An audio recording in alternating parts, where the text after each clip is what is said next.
ಜೀವನದಲ್ಲಿ ಧೈರ್ಯ ತುಂಬಲು ಮತ್ತು ಹೊಸ ಭರವಸೆಯೊಂದಿಗೆ ಮುನ್ನಡೆಯಲು ಈ ವಿಡಿಯೋ ನೋಡೋಣ. ಜೀವನದಲ್ಲಿ ಸತತವಾಗಿ ಕಷ್ಟಗಳು ಬರುತ್ತಿದ್ದಾಗ ನನಗೇಕೆ ಹೀಗಾಗುತ್ತಿದೆ ಎಂಬ ಪ್ರಶ್ನೆ ಮೂಡುವುದು ಸಹಜ. ಸೋತು ಸುಣ್ಣವಾಗಬೇಡಿ. ನಿಮ್ಮ ಗೆಲುವಿನ ಸಮಯ ಹತ್ತಿರವಿದೆ. ಬದಲಾವಣೆಗೆ ಸಿದ್ಧರಾಗಿ. ಕಷ್ಟಗಳು ನಿಮ್ಮನ್ನು ಮುರಿಯಲು ಬರುವುದಿಲ್ಲ. ನಮಸ್ಕಾರ, ನಮ್ಮ ಚಾನಲಿಗೆ ಸ್ವಾಗತ. ಜೀವನದಲ್ಲಿ ನಮಗೆ ಅತಿ ಹೆಚ್ಚು ನೋವು ನೀಡುವ ಪ್ರಶ್ನೆ ಎಂದರೆ, ನಾನು ಯಾರಿಗೂ ಕೆಟ್ಟದ್ದನ್ನು ಮಾಡದಿದ್ದರೂ ನನಗೇಕೆ ಇಷ್ಟು ಕಷ್ಟಗಳು ಬರುತ್ತಿವೆ, ಹೌದಲ್ಲವೇ? ಆದರೆ ಶ್ರೀಕೃಷ್ಣ ಪರಮಾತ್ಮ ಹೇಳುತ್ತಾನೆ, ಕತ್ತಲೆ ಆವರಿಸಿದಾಗ ಮಾತ್ರ ನಕ್ಷತ್ರಗಳು ಹೊಳೆಯಲು ಸಾಧ್ಯ. ಎಂದು ನಿಮ್ಮ ಜೀವನದಲ್ಲಿ ಕತ್ತಲೆ ಇದೆ ಎಂದರೆ ನಿಮ್ಮೊಳಗಿನ ಬೆಳಕು ಹೊರಬರುವ ಸಮಯ ಹತ್ತಿರದಲ್ಲಿ ಇದೆ ಎಂದರ್ಥ. ದೇವರ ಕಷ್ಟಗಳನ್ನು ಯಾರಿಗೂ ಸುಮ್ಮನೆ ನೀಡುವುದಿಲ್ಲ. ಯಾರು ಆ ಕಷ್ಟವನ್ನು ಎದುರಿಸಿ ಗೆಲ್ಲಬಲ್ಲರೋ ಅಂತಹ ಬಲಿಷ್ಠ ಆತ್ಮಗಳನ್ನು ಮಾತ್ರ ದೇವರು ಆರಿಸಿಕೊಳ್ಳುತ್ತಾರೆ. ಹಾಗಾಗಿ ಇಂದು ನೀವು ಪಡುತ್ತಿರುವ ಕಷ್ಟ ನಿಮ್ಮನ್ನು ನಾಶ ಮಾಡಲು ಬಂದಿಲ್ಲ, ಬದಲಿಗೆ ನಿಮ್ಮನ್ನು ಹಸನು ಮಾಡಲು ಬಂದಿದೆ. ಹಳೆಯದು ಹೋದರೆ ಮಾತ್ರ ಹೊಸದು ಸಾಧ್ಯ. ನಾವು ಹೆಚ್ಚಾಗಿ ಕಳೆದುಕೊಂಡದ್ದರ ಬಗ್ಗೆಯೇ ಅಳುತ್ತಾ ಕೂರುತ್ತೇವೆ. ಕಳೆದು ಹೋದ ಸಂಬಂಧಗಳು, ಕೈತಪ್ಪಿದ ಅವಕಾಶಗಳು ನಮ್ಮನ್ನು ಕಾಡುತ್ತಿರುತ್ತವೆ.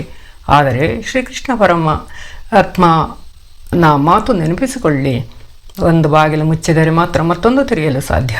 ಕೆಲವೊಮ್ಮೆ ದೇವರು ನಮ್ಮ ಜೀವನದಿಂದ ಕೆಲವರನ್ನು ದೂರ ಮಾಡುತ್ತಾನೆ, ಏಕೆಂದರೆ ಅವರಿಗೆ ನಿಮ್ಮ ಜೀವನದಲ್ಲಿ ಇರುವ ಅರ್ಹತೆ ಇರುವುದಿಲ್ಲ. ತಪ್ಪು ವ್ಯಕ್ತಿಗಳು ಹೋದಾಗ ಮಾತ್ರ ಸರಿಯಾದ ವ್ಯಕ್ತಿಗಳು ನಿಮ್ಮ ಬದುಕಿಗೆ ಬರಲು ಸಾಧ್ಯವಾಗುತ್ತದೆ. ಆದ್ದರಿಂದ ಕಳೆದುಕೊಂಡದ್ದಕ್ಕೆ ವಿಷಾದಿಸಬೇಡಿ, ಬರಲಿರೋ ಹೊಸ ಬದಲಾವಣೆಗಳಿಗೆ ಸಿದ್ಧರಾಗಿ. ನಮಗೆಲ್ಲ ಎಲ್ಲವೂ ತಕ್ಷಣವೇ ಸಿಗಬೇಕು ಎಂಬ ಆತುರ. ಆದರೆ ಪ್ರಕೃತಿಯನ್ನು ಒಮ್ಮೆ ಗಮನಿಸಿ.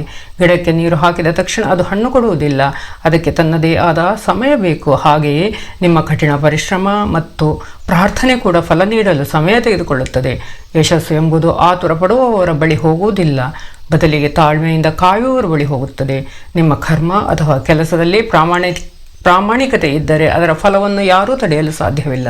ಇಂದು ಫಲ ಸಿಗುತ್ತಿಲ್ಲ ಎಂದರೆ ಅದರ ಅರ್ಥ ನಿಮ್ಮ ಪ್ರಯತ್ನ ವ್ಯರ್ಥವಾಯಿತು ಎಂದಲ್ಲ, ಬದಲಿಗೆ ದೇವರು ಇನ್ನೂ ದೊಡ್ಡದನ್ನು ನೀಡಲು ನಿಮ್ಮನ್ನು ಸಿದ್ಧಗೊಳಿಸುತ್ತಿದ್ದಾನೆ ಎಂದರ್ಥ. ಇದೇ ಸಮಯ ಮತ್ತು ತಾಳ್ಮೆಯ ಶಕ್ತಿ. ಜಗತ್ತಿನಲ್ಲಿ ನಿಮ್ಮನ್ನು ಸೋಲಿಸಲು ಯಾರಿಂದಲೂ ಸಾಧ್ಯವಿಲ್ಲ, ನಿಮ್ಮ ಮನಸ್ಸಿನ ಹೊರತಾಗಿ. ನೀವು ನಿಮ್ಮನ್ನು ದುರ್ಬಲ ಎಂದುಕೊಂಡರೆ ಇಡೀ ಜಗತ್ತೇ ನಿಮಗೆ ಭಾರವಾಗಿ ಕಾಣುತ್ತದೆ. ಅದೇ ನೀವು ನನಗೆ ಸಾಧ್ಯ ಎಂದು ನಂಬಿದರೆ ಕಲ್ಲು ಕೂಡ ದಾರಿಯಾಗಿ ಬದಲಾಗುತ್ತದೆ. ಇತರರು ನಿಮ್ಮ ಬಗ್ಗೆ ಏನು ಅಂದುಕೊಳ್ಳುತ್ತಾರೆ ಅನ್ನುವುದು ಮುಖ್ಯವಲ್ಲ, ನೀವು ನಿಮ್ಮ ಬಗ್ಗೆ ಏನು ಅಂದುಕೊಳ್ಳುತ್ತೀರಿ ಎಂಬುದು ಮುಖ್ಯ. ನಿಮ್ಮ ಮೌಲ್ಯವನ್ನು ಬೇರೆಯವರು ಅಳೆಯಲು ಬಿಡಬೇಡಿ. ರಸ್ತೆಯಲ್ಲಿ ಬಿದ್ದ ವಜ್ರದ ಮೌಲ್ಯ ಯಾರಿಗೂ ತಿಳಿಯದಿರಬಹುದು, ಆದರೆ ಜಕ್ಕಣ್ಣನ ಕೈಗೆ ಸಿಕ್ಕಾಗ ಅದರ ಬೆಲೆ ಜಗತ್ತಿಗೆ ತಿಳಿಯುತ್ತದೆ. ನೀವು ಕೂಡ ದೇವರ ಕೈಯಲ್ಲಿರುವ ಅಮೂಲ್ಯ ರತ್ನ ಎಂಬ ನಂಬಿಕೆ ನಿಮ್ಮಲ್ಲಿರಲಿ. ನಿಮ್ಮ ಆಲೋಚನೆಯೇ ನಿಮ್ಮ ಶಕ್ತಿ. ನಂಬಿಕೆಯ ಹೆಜ್ಜೆ ಇಡಿ. ಕೊನೆಯದಾಗಿ ಸ್ನೇಹಿತರೆ, ಬದುಕೊಂದು ಯುದ್ಧವಲ್ಲ, ಅದು ಒಂದು ಸುಂದರ ಪ್ರಯಾಣ. ಇಲ್ಲಿ ಏರಿಳಿತಗಳು ಸಹಜ. ಕತ್ತಲೆಯ ನಂತರ ಬೆಳಕು ಬಂದೇ ಬರುತ್ತದೆ. ನಿಮ್ಮ ಹೃದಯದಲ್ಲಿ ಭಯವಿದ್ದರೆ ಸೋಲು ನಿಮ್ಮನ್ನು ಕಾಡುತ್ತದೆ, ಆದರೆ ನಂಬಿಕೆ ಇದ್ದರೆ ಯಶಸ್ಸು ನಿಮ್ಮನ್ನು ಹುಡುಕಿಕೊಂಡು ಬರುತ್ತದೆ. ಇಶಾನ್ ಬಂಗಾರ ಸ್ಟೋರೀಸ್. ಧನ್ಯವಾದಗಳು. ಹಿಂದೆ ನಿಮ್ಮ ಹಳೆಯ ನೋವನ್ನು ಮರೆತು ಹೊಸ ಭರವಸೆಯೊಂದಿಗೆ ಹೆಜ್ಜೆ ಇಡಿ. ಈ ವಿಡಿಯೋ ಇಷ್ಟ ಆದರೆ ನಮ್ಮ ಚಾನಲ್ಗೆ ಸಬ್ಸ್ಕ್ರೈಬ್ ಮಾಡಿ, ಲೈಕ್ ಮಾಡಿ, ನಿಮ್ಮ ಸ್ನೇಹಿತರಿಗೆ ಶೇರ್ ಮಾಡಿ. ತಾಳ್ಮೆಯೇ ಯಶಸ್ಸಿನ ಗುಟ್ಟು.